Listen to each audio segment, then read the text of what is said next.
অবাধ মেলামেশা করবে, আমি আল্লাহ এটা মাইনে নিতে পারি না। কেন? আমি তো সকল চাহিদা পূরণের হালাল ব্যবস্থা রাখছি।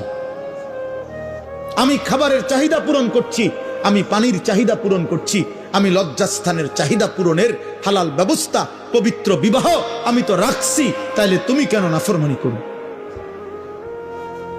তুমি কেন অসৎ হবা?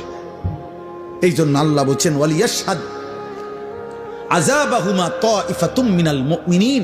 আল্লাহ বলেন বেবিচারী যারা, ছেলে মেয়ে অবিবাহিত হোক আর বিবাহিত হোক, তাদের শাস্তি যখন কার্যকর করা হবে ইসলামী খেলাফত, তখন যেন অবশ্যই ইমানদারদের বড় একটা গ্রুপ উপস্থিত থাকে, লোকসম্মুখে প্রকাশ্য দিবালোকে এই শাস্তি কার্যকর করতে, যেন বাকিরা ভয় পায়, যেন বাকিদের কলজা শুদ্ধা কাঁপে যে পাথর মাইরা মাইরা ফেলবে, 100 চামড়ার চাবুক দিয়ে বেত্রাঘাত করবে।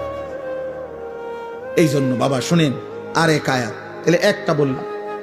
এই জন্য আমার এই উদ্দেশ্য, যে বালিকা মাদ্রাসা দেখা আমি এটা বলছি।